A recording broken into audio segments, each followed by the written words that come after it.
Thank you. Gracias. Thank you. Thank you so much. It's an extreme honor to be here. I want to apologize that I can only be here for this talk. I have to leave right away, and I feel bad about that because it's always better to be part of the process you're in. But I'm assured that it's been very good for everybody, right? You guys are going having a good conference? I hope so. Yeah? Well, we make things what they are. So if it's good, you made it that way. So I do have a very busy schedule. I'm actually part of there's an ad hoc committee on gang violence and youth development in Los Angeles, and I'm on the community advisory committee of this group. And we just finished finalizing our gang intervention model that we hope the City of Valley will adopt. Also, a whole gang intervention street peace plan. It's probably the best plan that I've seen anywhere in the country. It's done by a number of people in the streets who know the streets, people working in the prisons, in the juvenile facilities, as well as in the community. And I hope that you all get a copy of it if you can. What I'm going to do is whoever is in charge here, I'll leave a copy here just so at least it's in the hands. I'll leave it with Mr. Adachi because I think he'll make some good use of it. Anyway, it's very small pages, but it's a kind of important step to reimagine the work that we do in our communities, and I want it to be spread out as wide as possible. Next week, I'll be in Chicago, and I'm also going to for a big conference called Stronger Branches, Stronger Roots. Then I'm going to Philadelphia to do Arts and the Criminal Justice System Conference. So I'm like a evangelist. I'm going around spreading the words about imagination, how reentry can work, how we can have urban peace, how we can change our communities.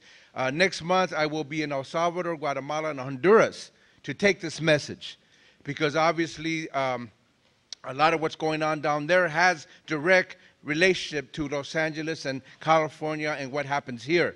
Because as you know, we've exported tens of thousands of kids from coming out of the prisons, coming out of the juvenile facilities, in the gangs, to countries that never had this before.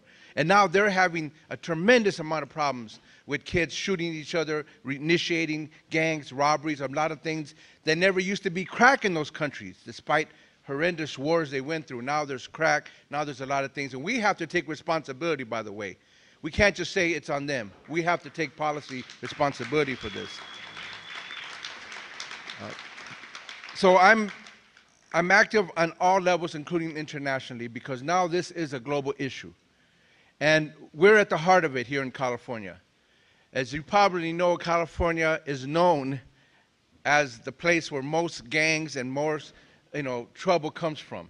People can count the beginnings of the Hell Angels in California, Crips and Bloods in California, Sureño, Norteño in California. We have a reputation out there in the world. You know, people think we're in pretty bad shape here. And I know because I go around the country and people are complaining because the big problem in other parts of the country is what? California-based gangs and youth being sent over there. And I don't know if you're aware, but, not just Crips and Bloods, but also Sureño, Norteño are spread out all over the country now. So this is something we have to look at as what's happening. But I also know the good things about California. I also know the imagination and the power of community, and I want to say a few words about what's happening here in San Francisco with people like Jeff Adachi and others in this city, which I see as models of trying to imagine something different and new and vital and good and decent, because we need it now. And so California can also be a good place for good, powerful, effective, meaningful work among youth and those coming out of prisons. So give yourselves a hand. Please, give yourselves a hand. I have a little bit of time here with you, so I want to share with you a few things. Apparently, we're not going to be able to have questions and answers, but I want to be able to at least bring some ideas. I want to move our ideas.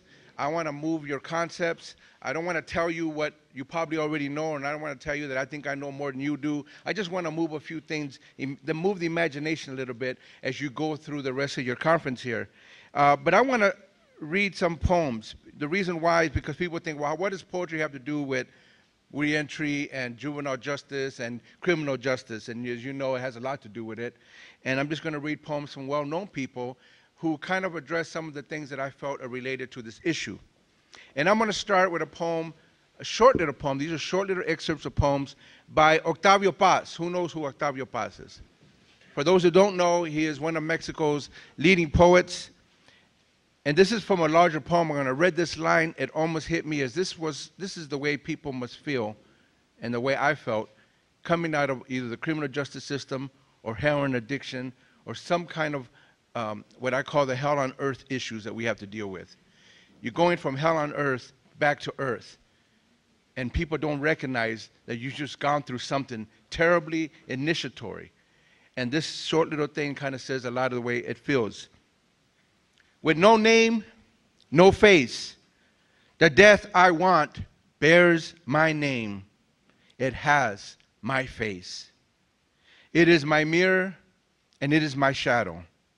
The soundless voice that speaks my name, the ear that listens when I am silent, the intangible wall that blocks my way, the floor that suddenly opens. And then one of my favorite lines of poetry by Theodore Rothke. Anybody know who Theodore Rothke is? If you don't know, he's a great poet. I mean, these are great poets, but I know poetry is one of these things that a lot of people aren't very hip on. It's not your fault, you know. You know, here's something about a culture. A culture that doesn't have poetry at the heart of it is not a very good culture. And there are cultures, and you know, very important. There are cultures, poor countries. My good friend just picked me up from Nicaragua. Country of poets, you know? There are countries where poetry is so much part of everybody. And they're poor. And they don't got resources, but they got poetry. And I'll tell you, that's a good culture. And unfortunately, our United States, with so much resources, so much wealth, where's poetry in our lives? Pushed to the side. You don't even know who the great poets are. It's not nobody's fault. People don't even know how to teach poetry in schools. But you know what? People, almost everybody does poetry. I want to ask you, how many of you are actually into poetry? I'm sure. I know it. I know because it's, how do you express yourself? How do words really put together what you've been through? And even if you do it for your own personal therapy, it's powerful. So this is one of the best lines I ever heard in poems. It's by Theodore Rothke, and it goes, "What is madness but nobility of soul at odds with circumstance?" I'll say it again. What is madness but nobility of soul at odds with circumstance? Beautiful, beautiful line of poetry. And from Maya Angelou, who will compute the lonely nights made less lonely by your songs or by the empty pots made less tragic by your tales? The importance of telling your story, the importance of not letting it sit somewhere and be forgotten, and your life be forgotten. I'm going to read another one, then I'm going to talk a little bit, but let me get this one other really beautiful poet. Again, poetry is a part of my life, as was mentioned. I included it in my book, Hearts and Hands. I start every chapter with either a poem or a saying, and it's just important to have it in our lives. And I'm going to end with, this part. I'm ready to go? No. I'm going to end this part with a poem by Amy Chazeri. Anybody know who he is? Great poet from the French Caribbean part of the world, and